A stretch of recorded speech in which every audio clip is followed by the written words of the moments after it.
Welcome to Cafe Zealot. I'm your host, Zaku Zealot, and today we're diving into a fascinating journey through anime history. We're covering the golden age of OVAs, their second coming, and exploring the possibility of a third rebirth in the current seasonal anime era. The first OVA I ever watched was Psycho Diver, a thriller about a man named Bosajima who uses advanced technology with psychic abilities to dive into people's minds.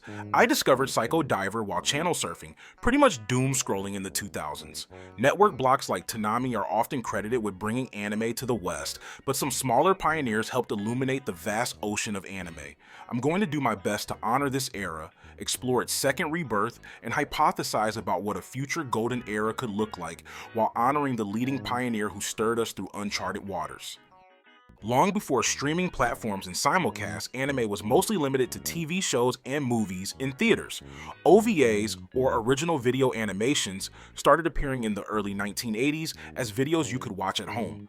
Unlike TV shows, OVAs didn't have to follow strict broadcast schedules or deal with heavy censorship. This allowed creators to explore more grown-up themes, tell deeper stories, and try out exciting new animation styles. The anime from the golden age of OVAs was nothing like the Saturday morning cartoons or the anime we later saw on Toonami, Kids WB, or Fox. OVAs were made for smaller, more specific audiences, which gave creators the freedom to dive into genres like cyberpunk, mecha, and fantasy without holding back. Back then, the best way to discover these shows was by trading and dubbing VHS tapes with friends. This trend lasted well into the late 90s before anime started becoming more mainstream and commercialized for TV. Although the golden age of OVAs had ended in Japan, the West was just beginning to dive into uncharted waters. Fans were eager to explore anime beyond the familiar favorites like Sailor Moon, Dragon Ball Z, and Gundam. There was a growing demand for something deeper, more experimental, and different. Starz stepped in to fill this gap, delivering bold and groundbreaking anime directly to TVs across the nation. They introduced audiences to psychological horror, cyberpunk adventures, and mature slice-of-life stories, pushing the boundaries of what anime could be in the West. Starz Action, part of the Encore package, started airing uncut, mature anime titles, including OVAs. For many fans in the West, this was their first time seeing classics like Blood Rain, Macross Plus, and Birdie the Mighty on mainstream television, completely unedited and in high quality. I'll never forget the summer of 2002. It was a Sunday, school was out, and I had caught the summer flu. It wasn't great being stuck at home, bored with nothing to watch. While flipping through channels in my grandparents' bedroom, I stumbled onto Starz 532. Little did I know, that small moment would open the door to a whole new world of anime. What Starz did for the OVAs of the past is a big part of what inspires my channel's mission: rebirth and preservation. Just because something is old doesn't mean it's outdated. Sometimes these works are just waiting for a new generation of fans to find and fall in love with them. By bringing hidden gems to mainstream audiences, Starz breathed new life into classic OVAs and showed us their timeless appeal. So, what were some of the OVAs that played a key role in this second rebirth of the OVA era? Let's dive into a few standout titles that repeatedly captured imaginations.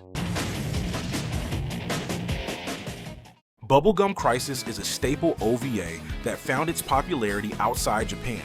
While Japanese audiences appreciated its cyberpunk style and Blade Runner-inspired world, it didn't achieve massive success domestically. However, in the West, it became an instant cult classic thanks to its English dub and iconic rock soundtrack that resonated with fans of 80s sci-fi and music. Who could resist the allure of a futuristic Tokyo, armored heroines, and electric guitar solos?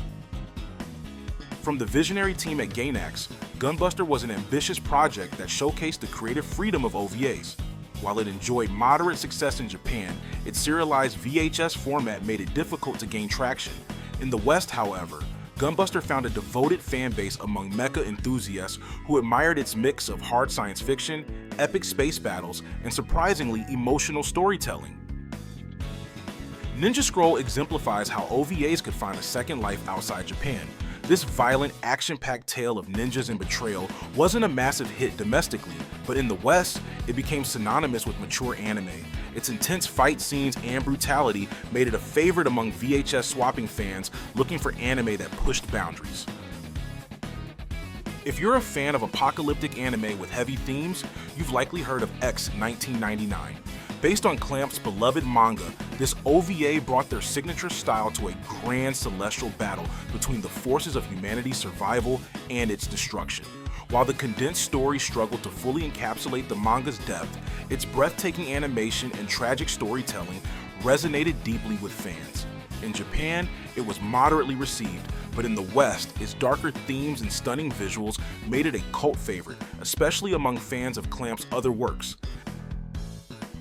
If you're into action-packed anime with a touch of American flair, Gunsmith Cats is a title you can't miss. Set in Chicago, this OVA follows bounty hunters Raleigh Vincent and Minnie May as they tackle high-speed chases, gunfights, and shady deals. With its Western aesthetic and detailed depiction of firearms, Gunsmith Cats felt fresh and exciting, especially to Western audiences who appreciated its homage to Hollywood action films.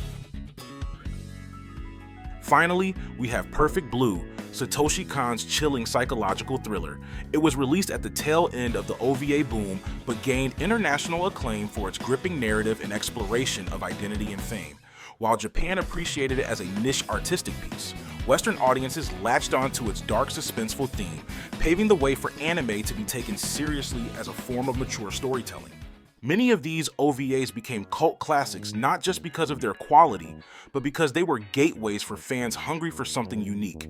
From the grimy back alleys of BubbleGum Crisis to the epic scope of Legend of the Galactic Heroes, these OVAs didn't just survive outside Japan, they thrived, forming the backbone of early anime fandom in the West. Whether they were massive hits or sleeper cult classics, the OVAs of the 80s and 90s built the foundation for anime's global popularity today. OVAs haven't disappeared entirely, but they've taken a backseat over the years. The burst of Japan's economic bubble, the early days of internet piracy, and the rise of serialized anime with filler content that better fit TV schedules all contributed to the decline of OVAs.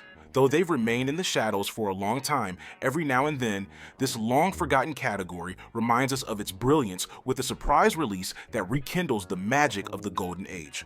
We're witnessing another major turnover in the manga world, which naturally means big changes for anime. As the industry evolves, OVAs have a unique opportunity to step back into the spotlight, blending the spirit of filler with the depth and impact of their classic format. One promising idea is using OVAs to explore the untapped potential within canon material, answering lingering questions, expanding character backstories, and telling side stories that make the anime more fulfilling and connected to its source manga. Take Jujutsu Kaisen, for example, which just wrapped up its manga in Shonen Jump. Fans are left with unanswered questions and unexplored characters. Imagine OVAs that focus on untold events, such as the origins of side characters or side arcs that deepen the main story. These wouldn't just be bonus content, they'd be essential pieces of the narrative, bridging gaps while staying true to the manga's vision. Thank you for tuning into my mini anime TED Talk on OVAs, the classics that shaped Western anime culture and a glimpse into their future. I'd love to hear from you. Share your favorite anime OVAs in the comments, or let me know if you recognize any I mentioned. Cafe Zealot is growing, and I'm deeply grateful to everyone who takes the time to engage with my content. Don't forget to subscribe and turn on alerts so you never miss a post. I also share bite-sized anime recommendations in my YouTube shorts with a growing playlist full of amazing suggestions. If you're ever stuck on what to watch, you'll know where to look. As always, it's a joy sharing this passion with you. That's all from the cafe for now. Peace out.